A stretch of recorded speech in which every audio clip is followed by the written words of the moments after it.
everyone. It's Shane Conto, your Wasteland Reviewer, and welcome to the Wasteland, my weekly show where we take a deep dive into a particular film, and we're getting to peak John Carpenter here as we are going to be talking about Halloween, and I have Halloween aficionado, my brother Ethan Conto here to talk about Halloween. Hi, everybody. And special thanks to Ethan, who almost single-handedly got John Carpenter to win my tournament, which is how we are here right now.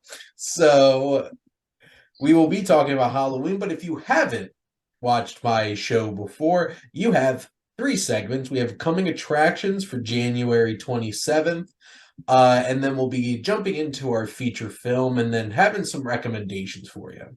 So it's a special weekend. It is the last weekend in January of a January that actually had some decent movies in it. Which, shockingly, I liked all the main wide releases that came out this month, which is very strange because usually it is dumping ground. But I think they're making up for it because I'm pretty sure Fear, the new horror film that is not screamed to anybody, is definitely going to be a steaming pile of crap. But we're not going to talk about that because neither of us are that excited about that. And along with that, surprisingly decent rom-com Shotgun Wedding on Amazon. So, that's a pretty easy watch. You can even save it for 2 weeks and watch it on Valentine's Day. But we got two movies we wanted to talk about. Now, we got the return of Eddie Murphy working with Kenyon Barris and Jonah Hill. Ethan, why are you excited for You People? Probably say Eddie Murphy is one of my favorite movies growing up was watching Beverly Hills Cop. And then a fourth one. I know how funny he can be. Some disappointments between Beverly Hills Cop and now. Yeah. But quite a few gems, and I feel like this could be another one. Jonah Hill's pretty good too, so I want to see how they play off each other. I feel like that could make for some good comedy gold. I'm interested in see because it's from Kenyon Barris who did Blackish, and I love that show. So there's definitely going to be a lot of commentary in it, but I'm just excited because it's Eddie Murphy. It's like seeing Eddie Murphy in anything at this point is just exciting. Right. Like, I didn't love Coming to America, but at least Eddie Murphy was in it. And he tricked us into thinking he was just going to have this watered down acceptance speech at the Golden Globes and then delivered one giant zinger at the end. Pay your taxes, mind your business, and keep Will Smith's wife's name out your effing mouth. I lost it. I watched that whole entire speech. It just got me in the end. Bring that energy, Eddie Murphy. I didn't get a chance to go to the press screening that I had for it last week, but it's coming out on Netflix on Friday, so I'll just watch it on Netflix on Friday. But one film that I do actually have to go out to the theaters to go see this weekend is Brandon Cronenberg's Infinity Pool, which a couple of reasons to be excited about this. This is the second feature film of Brandon Cronenberg, who's the son of David Cronenberg, who's one of the best sci-fi directors around, making The Fly, and most recently Crimes of the Future. He's made a lot of movies with Viggo Mortensen since 2000 with History of Violence, Eastern Promises, A Dangerous Method, and now this, Crimes of the Future. But Brandon Cronenberg made a really messed up movie called Possessor that came out in 2020. One of the forgotten movies that just dropped on VOD during the time where nobody was allowed to go anywhere. And this film is focusing on a society where people are filthy rich, and Alexander Skarsgård's character gets in trouble and sentenced to death. But the fun fact is, you're rich, so you can buy a clone and they can execute them instead. That can't possibly go wrong. So obviously there's a lot of commentary on classism and stuff like that. And probably one of the biggest things about it has Mia Goth in it, who between X and Pearl has been getting a lot of attention from people too. So that's why I'm definitely excited about that. There's a lot of buzz around it. It debuted at Sundance, and it looks like there's a lot of people digging it after it came out this weekend. Sounds pretty messed up though. We'll see how it plays out. And I can guarantee you it's going to be really messed up. Which Skarsgård is it? Huh? Which Skarsgård is it? Alexander The Skarsgård. yeah, which one is it? It's Alexander Skarsgård. The Is that the younger the kid? Bill Skarsgård is The the one who was like Pennywise. Alexander Skarsgård was Okay, in True and Blood, and he was in that boring Tarzan Tarzan. movie. But I'm excited to see him. yeah, I couldn't remember because he's good. I didn't know if it was him because I forgot the dad's name. Stellan Skarsgård, who absolutely killed it in Andor. Cassian Andor. But I think he just kills him. he sure does. My God, he was grotesque in Dune. Must take us to Arrakis. Oh my! Apparently, he loved being naked and would just have fun walking around set in his big fat suit. He's a character. He also ran around naked in Thor: Dark World too, so maybe he just has a thing. Hey, we weren't meant to wear clothes. There you go. How dare society, the society, Damn capitalism! making us buy clothes. But we're here to talk about Halloween. So this is probably the most exciting episode so far for John Carpenter, as this is, even though there's a couple films after this, he dropped back to doing some made-for-TV movies, including Elvis. It was this, and then 1980s The Fog that kind of like, poof, pushed him into that streak of films where he got a lot of attention.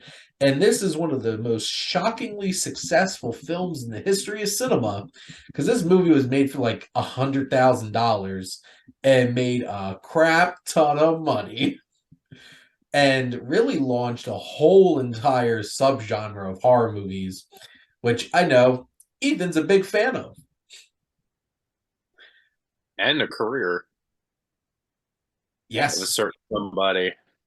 Of a certain Jamie Lee Curtis. She's still foxy.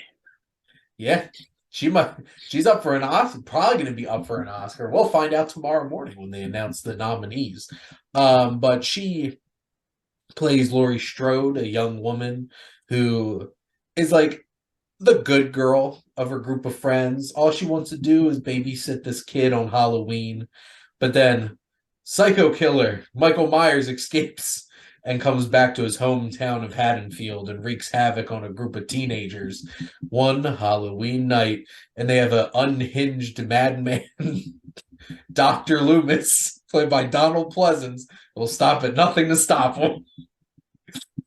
Literally. So this is such an interesting movie because this is a very low budget film. They make the most iconic mask in horror movies by getting a William Shatner mask and painting it white. Yep. I feel like half the budget had to be Donald Pleasance. So like, because he was in The Great Escape, he was Blofeld in James Bond, and like it feels very much like Sir Alec Guinness showing up in Star Wars. Like, how'd they get this person to agree to do this movie? But John there was Carpenter, nobody in it at that time, other than him, I believe. Exactly. Jamie Lee Curtis, it was the first movie. This was a nice opportunity for a daughter of two legendary actors to get a chance to really steal the show, and she does. Daughter of Janet Leigh from Psycho, and then Tony Curtis from like Some Like It Hot. But this film, basically, the idea is you have this crazy killer who shows up back in his hometown and starts wreaking havoc on these teenagers. But Ethan, why do you love this so much, and why is this such a classic horror movie? I have one thing how it ties into some things we're very familiar with. Mainly the name of the town. Yep. The one of the person who worked with John Carpenter, Deborah Hill, I think, was from Haddonfield High School in New Jersey. And yeah, they named the town after Haddonfield. I don't know what that tells you about how she felt about her hometown, but They're a bunch of rich yeah, it people. was something that yeah, that was one of the things when I first heard that, like, kind of got me. Um and then I can't even remember how, like, I was even introduced to it. Um but it was just something about the movie that I don't know.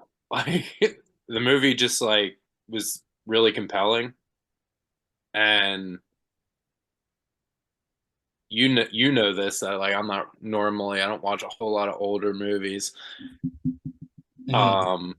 But that was one of them that was just like I couldn't stop watching, and I think the theme of that, like, really drives that movie when you hear it throughout, and the whole soundtrack works really well with, it's very situational, Mhm. and it plays into the fear because they don't, I mean, at least in that one, before it turns into gore porn, um that they didn't even show, like, that much stuff going on. I mean, you obviously know stuff's happening. There wasn't much gore, there wasn't that much blood, but it was like it just kind of let you play on your imagination. And I feel like how I think, because my imagination runs like rampant. So I think that also is another way, way that movie like, drives people. If you have a imagination, it's going to run wild throughout that movie because I mean, they really do let it, you know. Mhm. Which I think that's one of the things that I don't think most people realize about the original Halloween. Because, like, this spawned a giant franchise of horror films, and then there would not be Friday the 13th, there would not be Nightmare on Elm Street, and Scream. So, like, basically, Wes Craven was able Hey, to build off of they've all been of like this. owed to him in that, Absolutely. when there's like, was this some Wes Carpenter flick? Yeah. Like, Which, like, well, obviously, because like Scream's like extremely meta. Wink, wink. yes, yeah. Um, and like it's a bloodbath. There's blood everywhere. This film was made for very cheap, and John Carpenter's a really impressive technical director that knows exactly how to play with his audience. And like some of the most eerie scenes in this film are in broad daylight in the beginning parts of this, where it's some great camera work too. Like there's a great shot of the little kid that Jamie Lee Curtis is gonna babysit coming out of school, getting bullied, getting pushed onto his jack-o'-lantern. One of the kids runs off towards the camera. He's like, and then hits into a guy in a jumpsuit, and then it's like, and starts the score, and it's just like, it's Michael Myers, and he starts walking slowly, and then the camera starts panning, and you just see the little kid in the background across the fence. Just like stuff like that. Lori looking down the street and seeing him just standing there behind the bushes, or even better, when she looks out her bedroom window and he's standing in like between the clotheslines and stuff like that. It all works so well. And the movie sets the tone so perfectly with the opening, with one, the credit scene, with the score just playing the jack-o'-lantern. And then Uh-huh. basically John Carpenter took his student film that he made in college, Captain Voyeur, which is a whole bunch of that film's like just camera POV, basically with a guy like walking around and snooping on people. And you have one of the best scenes in a horror movie with the well, you don't first off, you don't know who it is walking Yeah, around it's with the mask on, and you just hear and just the two eyes. And then what a shock that must have been watching this for the first time in a theater, and then the VOD cuts out, POV cuts out, and it's a kid. Just watch a kid straight up murder his sister. That's messed up. That's a dark way to start this movie. And you have all the moments in broad daylight, and then when night comes, things start. Some of the most unnerving scenes in the whole movie are just him in the background, just that white mask in a window or a reflection, and you're just like, somebody's gonna die. like his it's a shame we we weren't alive when it first came out. Just because like that is when it was at its most horrifying, because there wasn't a movie quite like that at the time. Mm-hmm. And I've watched, just having them on DVD special edition or like the Blu-ray, where you have all this commentary and all this, and just people getting interviewed about it, and like, Mm-hmm. it was terrifying. Oh my God, I couldn't sleep. I saw people, blah blah blah. And you look at it today, and it's like you can see why it was horrifying.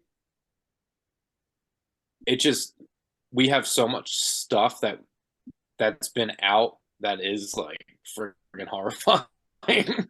Well, That like it desensitizes to that, but you still get the feel of like the suspense and all of that. And even when he gets how many, I think he unloads a whole revolver and Michael, and dude like sits up.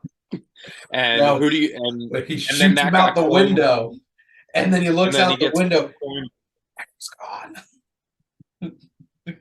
Didn't Undertaker take the dead man from that? Yeah, it was funny because Jess and Officially I were watching it. unofficially. I'm like, she's like, that was creepy because that's the moment where Lori's like hiding in the closet and he straight like punches through and she straight up stabs him through the eye with the clothes hanger. And it's such a great shot of deep focus with like her sitting there like relieved at the door jam, and you just see him like sit up and you're like, oh no. No, And no, no, no. no, no, no, no, no. And then that's when Loomis shows up and unloads that whole entire revolver in him. And what a great ending to a movie with him looking out, because like generally I feel like in most movies it'd feel like such a cop out and like such a obnoxious tease for a sequel. But I think it works because they shoot him out the window and he looks out and he's gone. And then they cut to all these shots of Haddonfield and the themes playing. And it just represents like Michael Myers isn't human.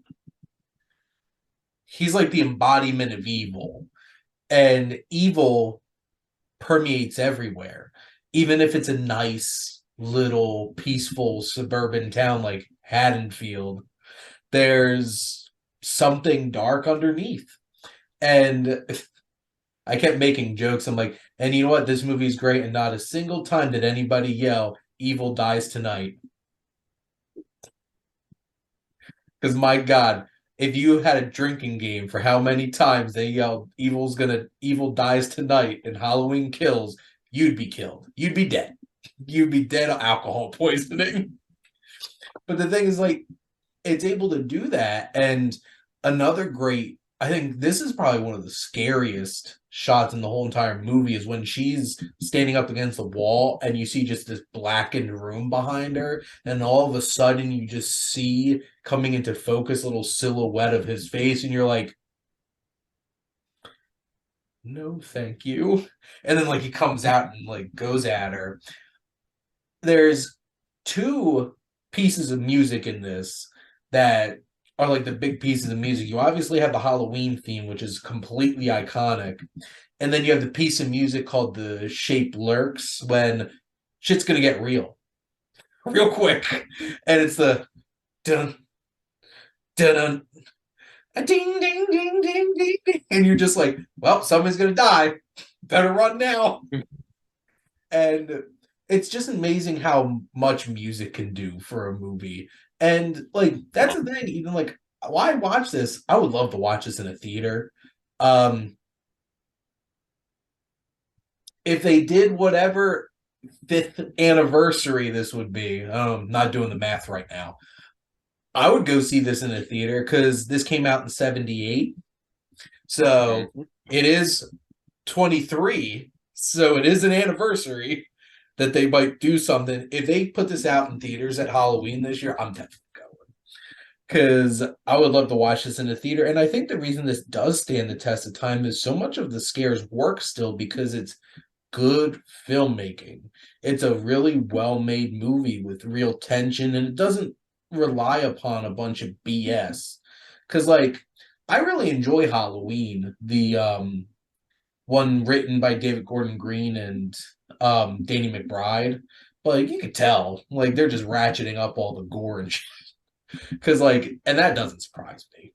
Because Danny McBride and David Gordon Green. But, like, My debut. it's a great time, but like people like Eli Roth and filmmakers like him that just make, and Rob Zombie that just make like torture porn, gore porn stuff. It's just like, this is how you make a horror movie without having to like use all that cheap, like, oh my god, guts everywhere. You just scare people. And this is probably one of the scariest movies outside of anything supernatural for me. Because, like, once you start dealing with that shit. No. Exorcist. Never fall asleep. Don't fall asleep while watching a DVD of The Conjuring. And I mean, Insidious, my bad. Oh my god, you wake up to the Insidious? strings? Yeah. Oh no. That happened to me. That jump scare with It was a bad time. that red guy? Nope. No. Nope. That was a bad time for me. I woke up to that shit at like 3 o'clock in the morning. Nope. So, not to go off on too much of a tangent, but funny story based off of a DVD menu. I remember the bathrooms in my pod my junior year of college were so stupid you could lock yourself in them. And I accidentally locked myself in the bathroom area in my pod one Saturday morning, and my roommate Kevin would sleep like the dead. And I'm like, shit, I'm stuck in here for hours. And then all of a sudden he woke up, he's like, Braveheart? Because I loaded my DVD in and it was on the menu and it was just playing the Braveheart theme, and it woke him up. Like something subconsciously is like, somebody's watching Braveheart somewhere. And then he sat and watched it with me. Great music will do that to you. Mel Gibson's not a bad person. He saved you from being stuck in the bathroom for hours. I'll be eternally grateful, I guess. But is there anything, well, and just to, because we didn't really talk too deep about, but like Jamie Lee Curtis is great in this. She's so believable. Like she sells all the fear and the anxiety in it. And like I feel like she's a fun and not boring, like good one out of the group. Cause like she sasses them back and stuff like that. She doesn't put up with their crap. And you know what? She's a good person. She watched both those kids. Well, her friend tried to get laid and didn't go so well in the garage in the car. Well, she got stuck. Mm-hmm. Mm-hmm. She sure Actually, did. no, she didn't. That She section got of the strangled to death. She got strangled to death. well, that was the thing. He was straight up like I thought he was gonna strangle her to death, and then all of a sudden like, whip out the knife. And that's the thing. They didn't even show any blood. Jess did laugh a little bit, and I kind of Yeah, did too it was because the over. look on her face when she like slips over in the car. I'm like, it's not Talia al Ghul bad from like Oh no, Dark Knight Rises, but it was pretty silly. that was the worst death The I've ever worst. seen. The The one that was worst. supposed to be like a real death and not a joke. No, Like terrible. I'm like, so bad. I've seen like joke deaths like better than that death. I don't get why Christopher Nolan didn't do another take.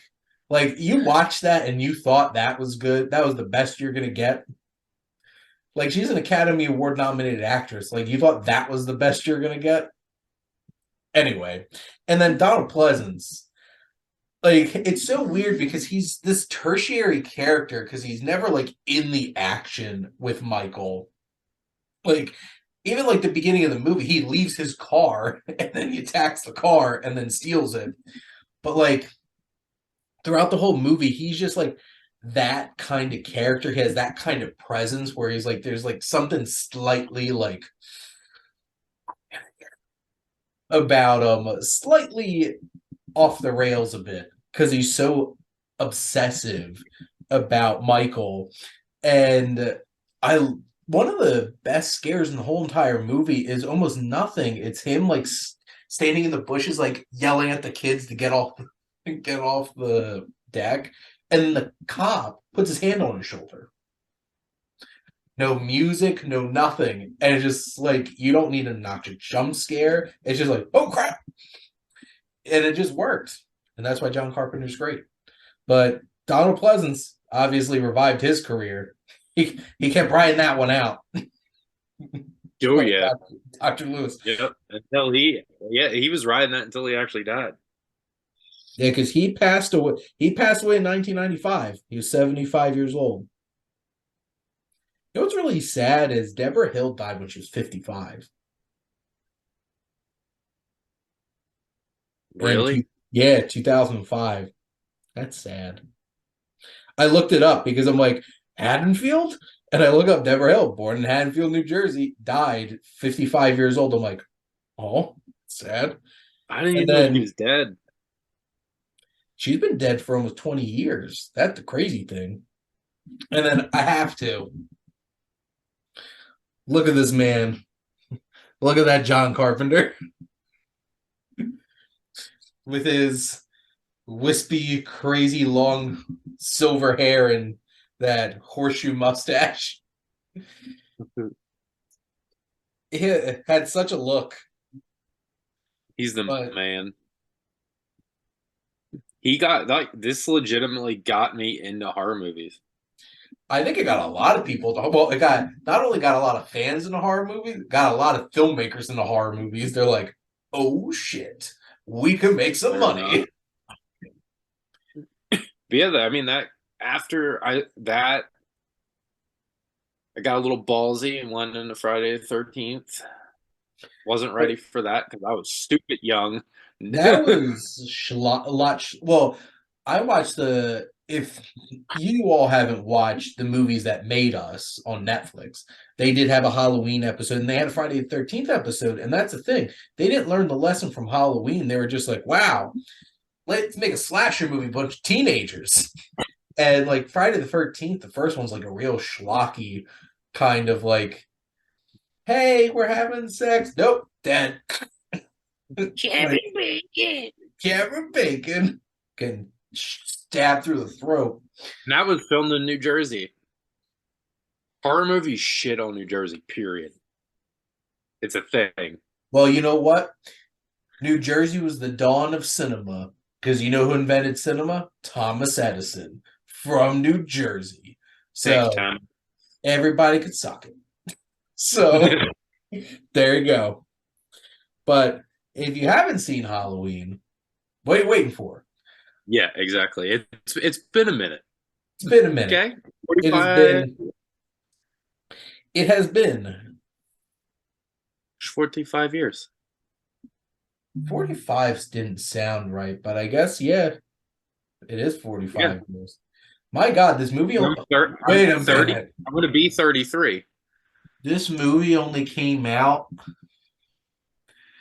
13 years before I was born, and Yeah. I've lived 31 years after that. This movie was closer to when I was born than I am now.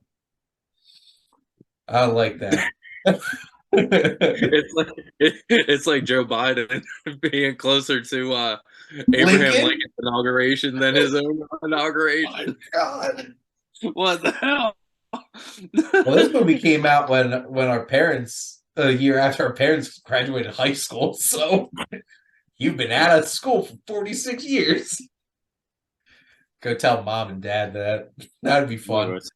But yes, if this gets a 45th anniversary tour in theaters, I'm going.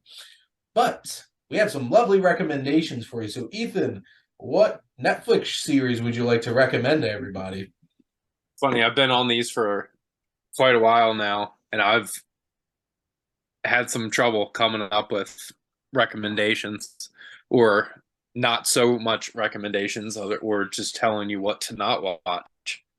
But if you have a Netflix account or you borrow a Netflix account, if you don't have one, get one because Alice in Borderland is insane.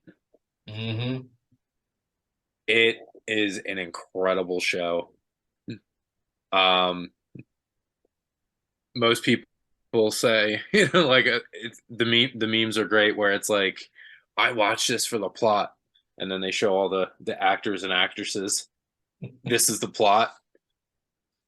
It has it's incredible story, suspenseful, at times kind of horrifying, and they have very beautiful people in it. Not gonna lie. But yeah, it's just so well done. I personally haven't read the manga. I didn't know it was one prior to seeing this. The second season's out. It started. I think it released sometime in December, late December. So, and it looks like we're going to be getting another season at some point. Which Oh yeah. don't do what I did. Don't watch it all in like a week because that suspense is going to kill you. But yeah, it's an incredible show. I haven't had that much fun and had so many issues being able to shut a show off to go to bed. There you go. Yes, I am still. I haven't watched the second season yet, but that first season got me. And that's the thing, because Yeah, like everybody dude. jumped on. If you thought that about the first season, Shane, wait till you watch 2. Well, everybody got caught up in Squid Game, and I'm like, you're all asleep on an Alice in Borderland. Hell yeah, Squid Game's good, and that's coming out really soon, season 2. But this is what I've been saying. Like, yeah, everybody is on like the Squid Game hype train. Like, people are cosplaying that and everything. But you need to watch Alice in Borderland. Period. Absolutely. I'm telling you, it blows Squid Game out of the water. 100%. Well, heard it here first, and only here. You better watch Alice in Borderlands because it's better than Squid Game. So I know I'll probably be moving that up on my watch list to check it out. Still need to watch that. Still need to watch Wednesday. If pace yourself, because I don't know if like it's not 100% confirmed, but take your time because I watched it in less than a week. And I was upset. Yeah. I waited a year for season 2. and I watched season 2 in a week. And now I gotta wait probably another year or more. Who knows? Netflix will do that to you. But now I have a couple recommendations. I always like to do a thing where I recommend a new film, watch list film that I checked off my watch list, and one of my own movies that I rewatched recently. And the new film is Skinamarink, which this might be one of the most. Skinamarink, do. So this was a little film made on YouTube and then blew up and got a whole bunch of buzz on like TikTok and stuff like that. And basically it's this little horror film made for $5. Basically $5. It was only made for a couple $1,000s. So it's in this house. The camera is lo-fi camera. And 2 little kids wake up in the middle of the night. Their dad's gone, and so are all the doors and windows in their home. And they hear some disturbing voice keep telling them to do horrible things. And it is messed up. This is one of the most uncomfortable and unnerving horror movies that I've watched in a long time. And it's really weird. It's a lot, like half the shots in this movie are just weird angle shots at random places in the house. Like there's at one point where there's a shot and then the whole entire ceiling's just covered in Legos. And like it's all shot in like really low-fi, like creepy at night camera. And it is a weird experience. It's going to be on Shudder at some point, so people could go check it out when it comes out on streaming or check it out in the theaters around. But yeah, it's pretty messed up and creepy, and it's based off of a child's nightmare. So there you go. My second recommendation here is Ghostwatch, which I'm going to be talking about on Rowan the Wasteland with my buddy Rowan. This is a mockumentary newscast. So this came out on the BBC in the early 90s, and they had one little warning at the beginning that this was fake. But basically, they had all the regular newscasters come on, and basically, it's more or less the British Amityville horror. And basically, they're trying to prove if these young girls really are being haunted at night. And, it feels like a regular newscast, and it slowly just keeps building tension, and then it turned out to be one of the scariest things I think I watched. I'm like, this was such a genius idea, doing like a fake newscast, and then turning out that like, wow, something actually horrifying was going on. Apparently this scared the shit out of people for real, because they did think it was a real newscast, because it got played on like newscast and everything. So pretty impressive. And my last recommendation is I watched My Neighbor Totoro for a podcast that I'm recording tomorrow. And if you haven't watched Studio Ghibli films, then you are missing out. And Totoro is very endearing story about 2 young girls trying to process their mom being sick and befriending a giant monster who has a big hefty voice and a big fluffy belly. Oh, and Cat Bus. Snorlax. Yes, Totoro Yes, is more Cat Bus. Cat Bus. Alone in the World. It's a cat bus. But yeah, basically Totoro Snorlax on some level. But those are my recommendations, and that's a wrap here on Welcome to the Wasteland. Ethan, thank you so much for coming on. Thanks for having me. And go check out Dante Rowe on Instagram. Show my brother some love. But do it up. Do it up. But thank all of you out there for always tuning in and supporting your Wasteland Reviewer.